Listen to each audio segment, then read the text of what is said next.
आज हम इस वीडियो में पृथ्वी की आंतरिक संरचना के संबंध में अध्ययन करेंगे। जैसा कि वैज्ञानिकों ने बताया है कि पृथ्वी के आंतरिक भाग को प्रत्यक्ष रूप से देखना संभव नहीं है, इसलिए उसके बारे में बहुत अधिक वैज्ञानिक जानकारी प्रदान करना अभी भी अनिश्चित बना हुआ है, क्योंकि मानव ने 5 से 8 किलोमीटर तक की जो गहराई है उसको ही प्रत्यक्ष से देखने का प्रयास किया है, उसमें ही सफलता मिली है। इसलिए 5 से 8 किलोमीटर के बारे में तो वो अपनी सही जानकारी प्रदान कर सकता है, लेकिन पृथ्वी का जो केंद्रीय भाग है, जो हज़ारों किलोमीटर अंदर स्थित है, वहाँ तक पहुँचना मनुष्य के लिए असंभव है, क्योंकि पृथ्वी एक ठोस पिंड के रूप में है जिसमें आसानी से प्रवेश नहीं किया जा सकता। जबकि वायुमंडल और समुद्र की गहराइयाँ, जहाँ मानव ने अपने स्रोतों से उसमें प्रवेश करके उसके विभिन्न जो संरचनाएं हैं उसके बारे में स्पष्ट जानकारियाँ प्राप्त कर ली हैं। तो पृथ्वी की जो आंतरिक संरचना है उसके बारे में जो जानकारियाँ प्रदान की जाती हैं, उन साधनों को या स्रोतों को 3 भागों में बांटा गया है। प्राकृतिक साधन, पृथ्वी की उत्पत्ति से संबंधित जो सिद्धांत हैं वे, और प्राकृतिक साधन। अप्राकृतिक साधनों के अंतर्गत घनत्व है, दबाव है, तापक्रम है, इन प्रक्रमों को शामिल किया जाता है। जबकि पृथ्वी की उत्पत्ति से संबंधित जो विद्वानों ने विचार दिए हैं, उन्होंने अपने अपने तरीके से या उनकी जो अपनी परिकल्पनाएं हैं उनके माध्यम से पृथ्वी के आंतरिक भाग की व्याख्या करने की कोशिश की है, इसलिए उनमें बहुत अधिक मतभेद देखने को मिलते हैं।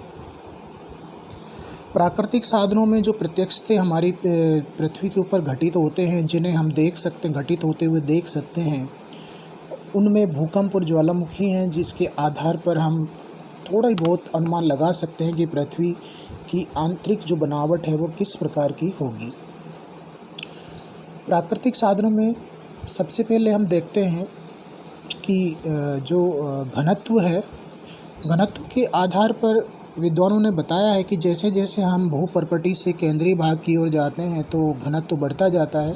पृथ्वी का जो औसत घनत्व है 5.5 माना गया है, और जैसे जैसे हम नीचे की ओर जाते हैं घनत्व बढ़ता जाता है। जैसे भूपर्पटी का घनत्व 5.5 है, 2.7 से 3 के आसपास है, और अधिक गहराई में जाने पर ये बढ़ता है और कोर का घनत्व लगभग 11 हो जाता है।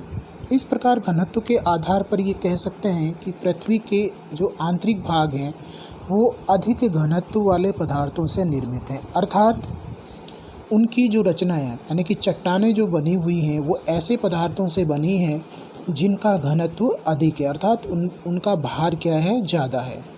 और ऐसा तभी हो सकता है जब उसके अंतर्गत लोह सदृश या लोहे के समान भारी जो खनिज हैं वो चट्टानों में पाए जाते हैं।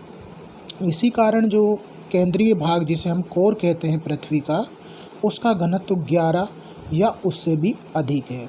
इस अधिक घनत्व के कारण ही पृथ्वी का जो चुंबकीय क्षेत्र है, या जो जिसे हम ग्रेविटी फोर्स भी कहते हैं, गुरुत्वाकर्षण बल भी कहते हैं, वो उत्पन्न होता है। इसलिए वैज्ञानिकों ने माना है कि जैसे जैसे हम आंतरिक भाग की ओर जाते हैं घनत्व बढ़ता जाता है। इस आधार पर उनका कहना है कि पृथ्वी का आंतरिक भाग कैसा होना चाहिए, ठोस होना चाहिए। यानी कि घनत्व के आधार पर इस निष्कर्ष पर पहुँचे हैं कि पृथ्वी का आंतरिक भाग ठोस होना चाहिए। लेकिन इसमें भी मतभेद है कि ज्वालामुखी के समय बाहर निकलने वाला लावा फिर कहाँ से प्राप्त होता है। इसका मतलब ये हुआ कि पृथ्वी के अंदर कहीं ना कहीं ऐसा भाग अवश्य मौजूद है जो किस अवस्था में होगा, तरल अवस्थाओं में होगा। तो आलोचक यही कहते हैं कि निश्चित रूप से नहीं कहा जा सकता कि पृथ्वी पूर्ण रूप से जो उसका आंतरिक भाग है ठोस ही होगा, क्योंकि ज्वालामुखी से निकलने वाला लावा इस बात की पुष्टि करता है कि पृथ्वी के अंदर कोई ना कोई एक ऐसी परत अवश्य है जो किस अवस्था में होगी, तरल अवस्था में होगी। तो घनत्व का निष्कर्ष, पृथ्वी का आंतरिक भाग क्या है, ठोस है। उसके बाद है दबाव। दबाव के आधार पर वैज्ञानिकों ने बताया है कि हमारी जो चट्टानें हैं वो एक दूसरे के ऊपर परतों के रूप में पाई जाती हैं। तो जो सबसे नीचे की परत है उस पर सबसे अधिक दबाव पड़ता है, तो बढ़ता हुआ दबाव घनत्व में क्या करता है, वृद्धि करता है, ऐसा वैज्ञानिक मानते हैं। कोण का अधिक घनत्व चट्टानों के दबाव के कारण हो सकता है, लेकिन दबाव बढ़ने से घनत्व बढ़ता है, किंतु प्रत्येक चट्टान की अपनी एक सीमा होती है। यानी कि दबाव का जो कॉन्सेप्ट है उसके अनुसार दबाव बढ़ने से घनत्व बढ़ रहा है, लेकिन एक सीमा तक ही ये दबाव बढ़ता है, उसके बाद दबाव जैसे हम एक स्पंज का टुकड़ा लें और उसके ऊपर दबाव डालें तो एक सीमा तक वो क्या होता है, उस पर दबाव का असर पड़ता है, लेकिन फिर उसके बाद चाहे कितना भी उसके ऊपर दबाव डाला जाए, यानी कितना भी पदार्थ उसके ऊपर रखा जाए, उस पर किसी प्रकार के जो है उसके आयतन में परिवर्तन नहीं होता है। तो दबाव के आधार पर वैज्ञानिकों का मानना है कि चट्टानों के बढ़ते भार के कारण जो घनत्व है वो क्या हो गया होगा, अधिक हो गया होगा। इससे स्पष्ट होता है कि आंतरिक भाग जो हमारा अधिक घनत्व वाला है वो इसलिए नहीं है कि दबाव के कारण हो रहा है, वो स्वयं में ही अपने आप में क्या है, अधिक घनत्व वाले पदार्थों से बना हुआ है, इसलिए उसका घनत्व क्या है, अधिक है। इसलिए ये कह सकते हैं कि पृथ्वी का आंतरिक भाग किस रूप में होगा, ठोस रूप में होगा। ऐसे अनेक प्रमाण देखने को मिलते भी हैं कि पृथ्वी के, जैसे हम भूकंपीय लहरों की बात करेंगे उसमें स्पष्ट रूप से जो वैज्ञानिक जो व्याख्या है पृथ्वी के आंतरिक भाग की, उसमें स्पष्ट हो जाएगा कि भूकंपीय लहरों का जो व्यवहार है सतह से लेकर केंद्रीय भाग तक किस तरह से उसमें परिवर्तन होता है, अर्थात जो भूकंपीय लहरें हैं उनकी गति और दिशा में क्या परिवर्तन होता है। तो इस प्रकार दबाव के आधार पर हम कह सकते हैं कि पृथ्वी का आंतरिक भाग कैसा है, ठोस है और अधिक घनत्व वाला है।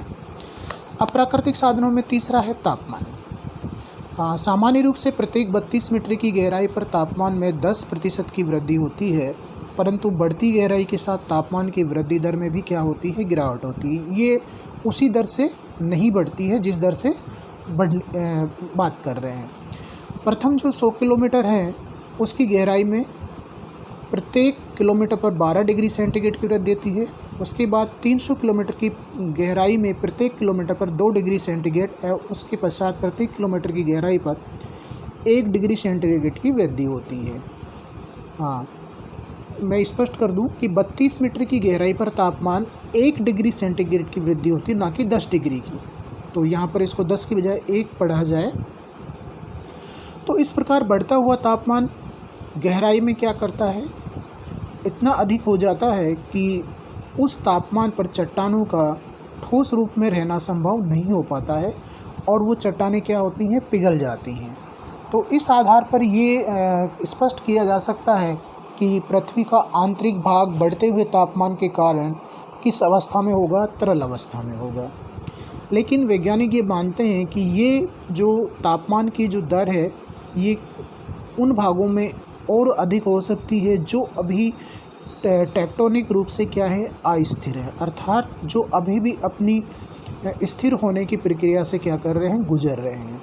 जैसे हम 50 जो क्षेत्र स्थिर है वहाँ 50 किलोमीटर की गहराई पर टेम्परेचर 500 डिग्री सेंटीग्रेड होता है, लेकिन जो अस्थिर क्षेत्र है वहाँ पर ये 1000 से 2000 डिग्री सेंटीग्रेड तक तापमान हो सकता है। तो जो 1000 डिग्री से ऊपर जो टेम्परेचर है वो चट्टानों को पिघलाने के लिए क्या होता है, पर्याप्त होता है। तो ऐसे में अस्थिर क्षेत्रों में गहराई में 50 से 200 किलोमीटर की गहराई पर चट्टानें क्या होती हैं, पिघल जाती हैं और लावा जो ज्वालामुखी विस्फोट हैं उसके द्वारा ये लावा पृथ्वी के ऊपर बाहर प्रकट होता है। अब बात करते हैं पृथ्वी की आंतरिक संरचना के संबंध में पृथ्वी की उत्पत्ति से संबंधित सिद्धांत। यहाँ पर अलग अलग विचार हैं, जैसे ग्रहणु परिकल्पना पृथ्वी का आंतरिक भाग को ठोस मानती है, ज्वारीय परिकल्पना और वायवीय परिकल्पना में पृथ्वी के आंतरिक भाग को तरल माना गया है। इस प्रकार पृथ्वी के आंतरिक भाग के संबंध में दो ही संभावना बनती हैं, या तो वो ठोस है या फिर वो तरल अवस्था में है।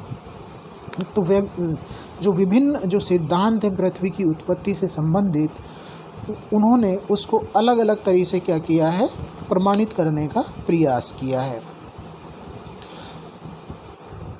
इसके संबंध में कई परिकल्पनाएं हैं, जैसे वायव्य परिकल्पना है, ज्वारीय परिकल्पना है, ग्रहणों परिकल्पना है।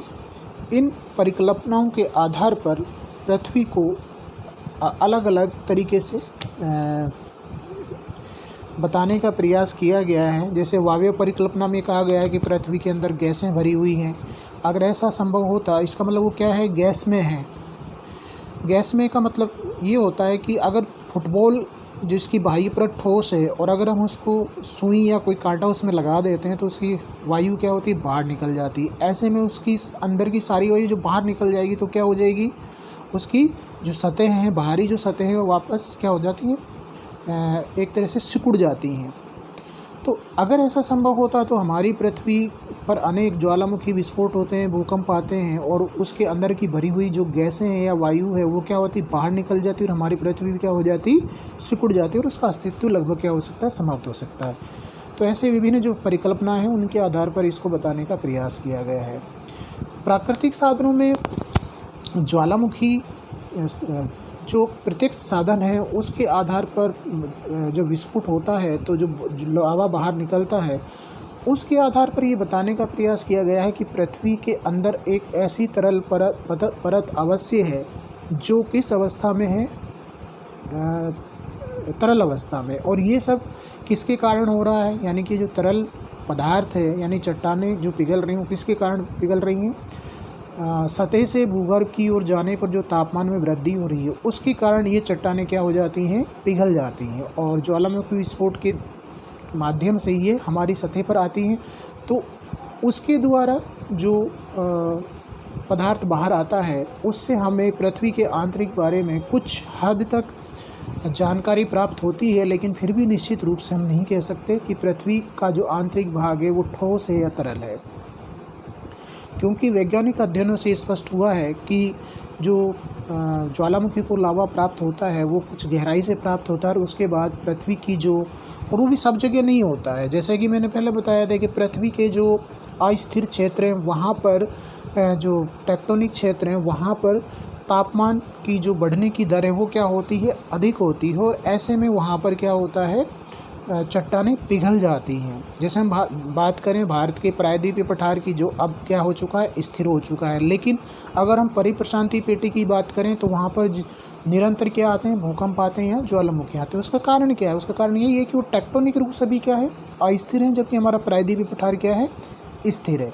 तो प्रायद्वीपीय पठार के नीचे उतनी ही गहराई पर जो परिप्रशांत की गहराई है, टेम्परेचर में क्या मिलता है, अंतर मिलता है।